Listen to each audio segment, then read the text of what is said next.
Europe میں مسلمانوں سے نفرت کا ایک تاریخی پہلو بھی ہے۔ قدیم روم کی سلطنت کے زیر نگین ایشیا اور افریقہ کے سرسبز علاقے شام، فلسطین، مصر، لیبیا، تیونس اور الجیریا بھی آتے تھے۔ رومن بادشاہ یہاں سے خوراک اور غلام برآمد کرتے اور ان محکوم علاقوں کی محنت سے روم کی سلطنت کے خواص اور عوام خوشحال اور خوش و خرم زندگی گزارتے۔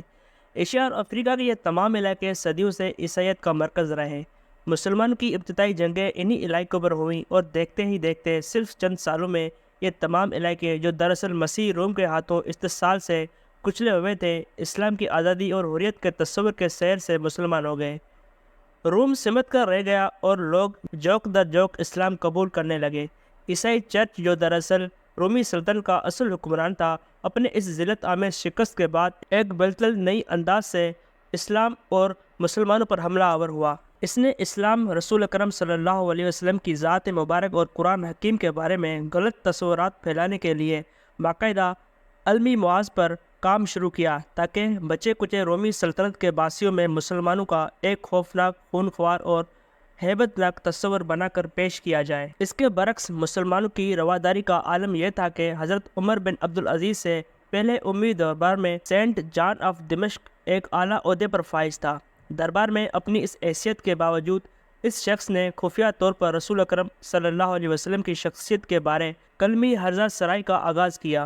اسلام اور رسول اکرم صلی اللہ علیہ وسلم کے بارے میں وہ تمام تصورات جن کی بنیاد پر آج یورپ میں نبی اکرم صلی اللہ علیہ وسلم کی گستاخانہ خاکے بنائے جاتے ہیں، اسی شخص کی تحریروں سے لیے گئے ہیں۔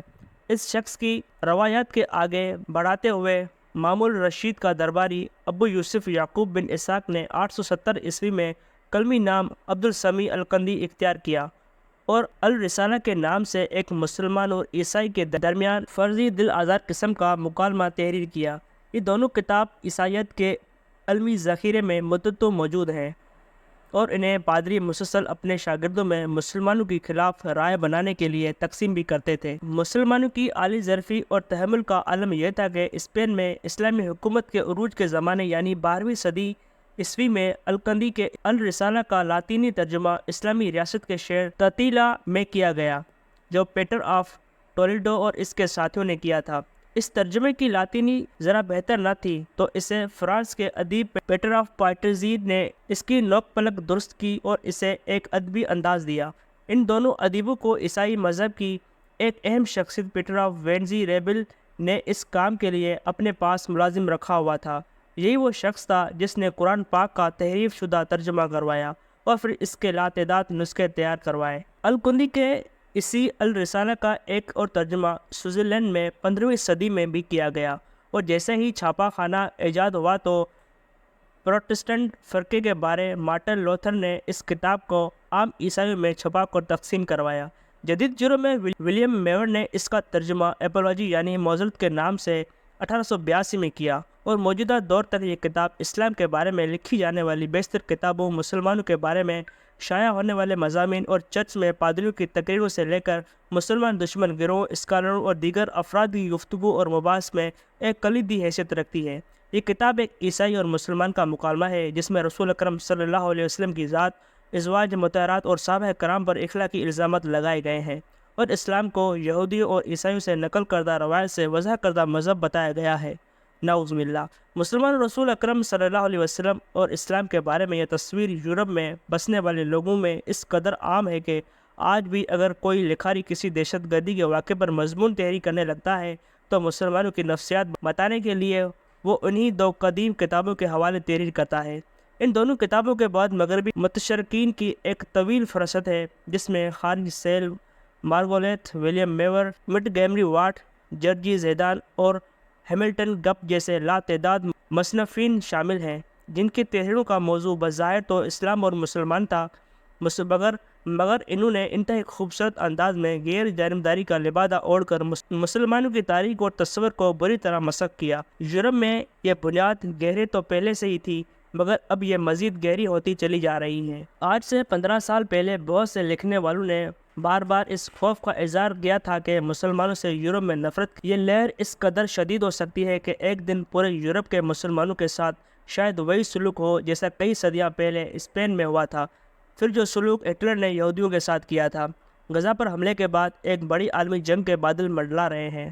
ایسے یورپ میں رہنے والوں کی خدمت میں سید الانبیاء صلی اللہ علیہ وسلم کی دی ہوئی ایک وارننگ پیش خدمت ہے۔ آپ صلی اللہ علیہ وسلم نے قبلہ خشم کی جانب ایک سریہ بھیجا۔ وہاں کچھ مسلمان مشرکوں سے مل جل کر رہے تھے۔ انہوں نے سجدہ کر کے بچنا چاہا، پھر بھی لوگوں نے انہیں قتل کرنے میں جلد بازی کی۔ نبی اکرم صلی اللہ علیہ وسلم کو اس کی خبر ملی تو آپ صلی اللہ علیہ وسلم نے ان کی نصف دیت کا حکم دیا اور پھر فرمایا، میں ہر اس مسلمان سے بری الذمہ ہوں جو مشرکوں کے درمیان رہتا ہے۔